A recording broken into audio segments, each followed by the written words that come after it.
Asalamoalykum friends and colleagues. Welcome back to my channel, which is all about healthcare business and dentistry. I'm your host, Dr. Sohail Shabbir Ahmed, and today we'll be discussing the Scarcity Principle, Part 2. In the previous part, we discussed the definition of the Scarcity Principle, its types. I quoted some researches to better understand this concept. Then we discussed how this principle can be used for the business purposes in the dental clinic, followed by its consequences on the business and on the patients. In today's episode, I'll be discussing the Islamic perspective of the scarcity principle.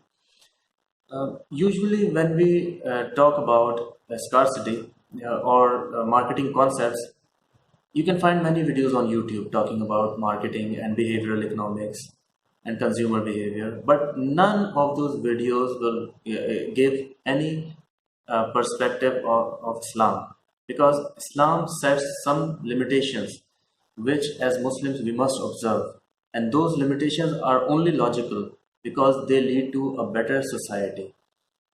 We, as businessmen or business people or as doctors, it is our job to ensure that, on one hand, when we are earning money, we should not undermine the rights of our patients. So, I will begin by quoting some of the references from the Quran and the Ahadith.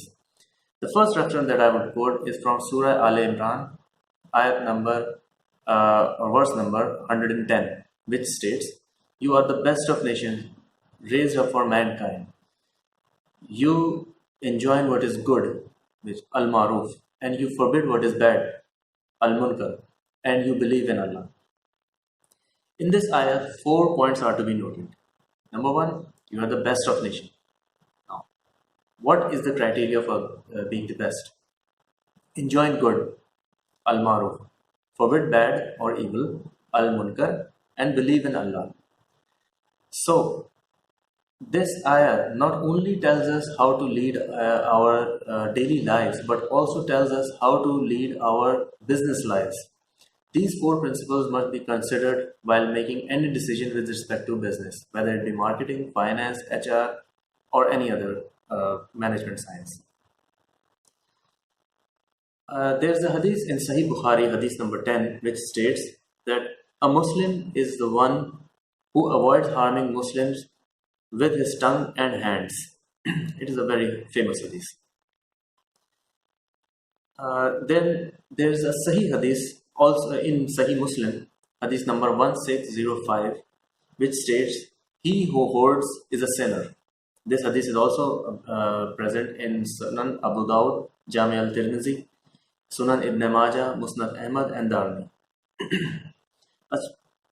Hadith with similar concept is mentioning a little more detail is present in Sunan Ibn Majah as hadith number 2155, but it is a Zayd hadith, which sheds some light on the concept. Whoever hoards food from the Muslims and keep it away from the Muslim, Allah will afflict him with leprosy and bankruptcy.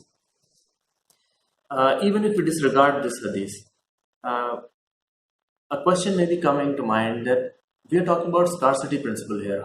Where does hoarding come? If you think about it, hoarding is a form of scarcity, and it is the artificial form of scarcity.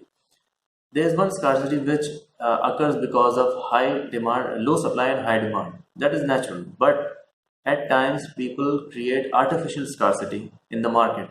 This kind of scarcity is prohibited by Islam. A question may arise: how should we price our procedures, our dental procedures?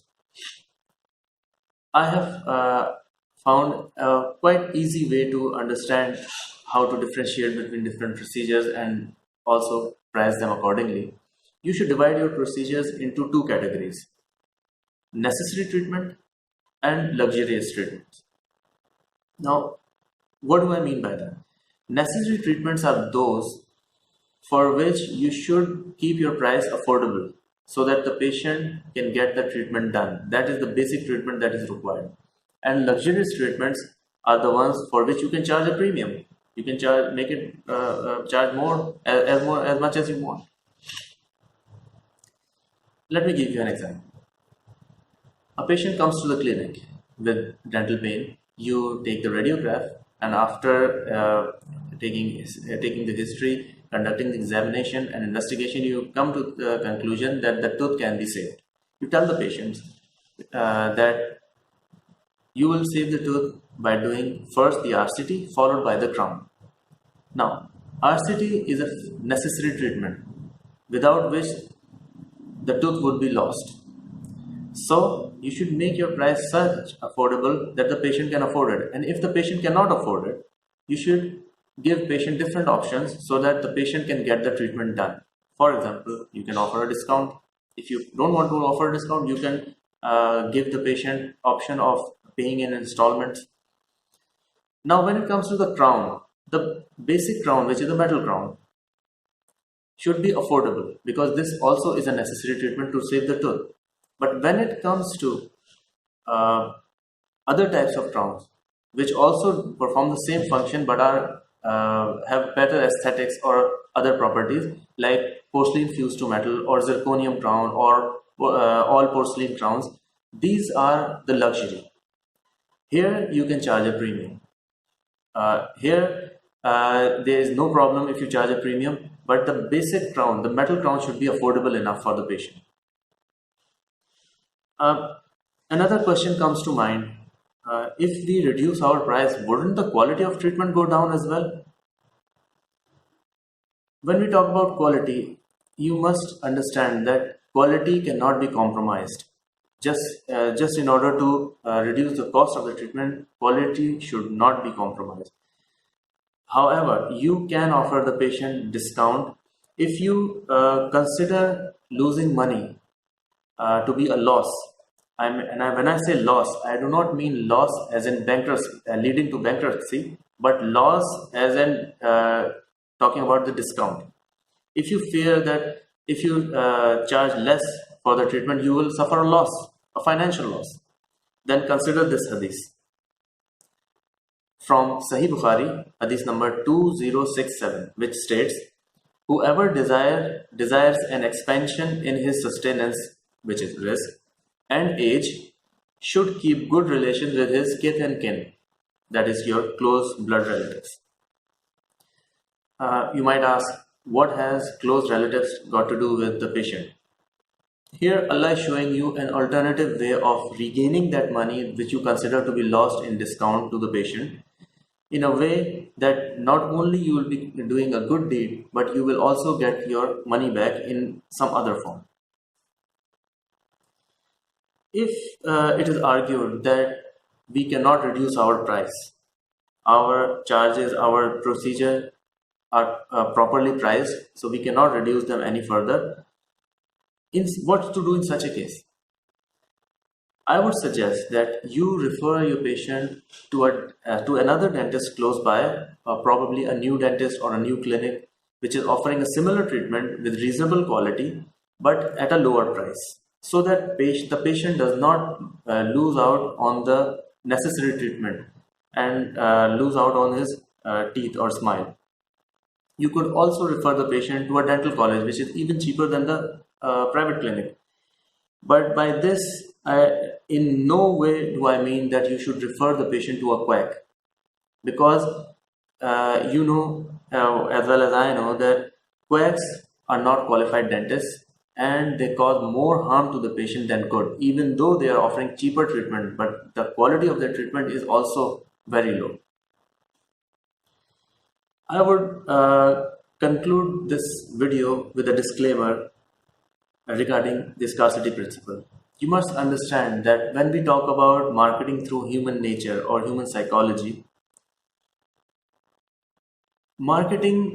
these are all marketing tools. For example, we discussed the scarcity principle in quite a detail. Scarcity principle is simply a tool. How we use it, where we use it, makes it good or bad. If you have understood what I have been trying to explain about the scarcity principle, by all means use it to your advantage. If you have not understood it properly, I highly recommend that you clarify the concept further by studying online, watching other videos, or abandon it altogether. If you have doubts in your mind, I highly recommend that either you study, understand it. If you cannot understand it, I suggest you just leave it out of your business altogether. And I would quote a hadith to this effect. Hadith from Sahih Bukhari, hadith number 52, which states, both legal and illegal things are evident, but in between them there are doubtful matters or suspicious things. And most of the people have no knowledge about them. So, whoever saves himself from these doubtful matters or suspicious things saves his religion and his honor. When we are talking about, when hadith talks about doubtful matters or suspicious matters, it is referring to a matter which you have not understood properly.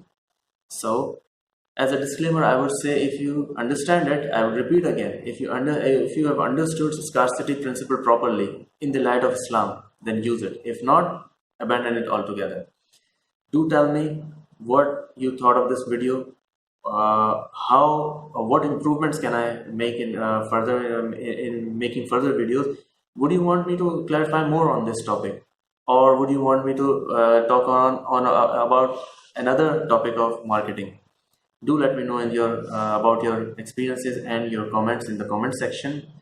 Don't forget to like, share, and subscribe.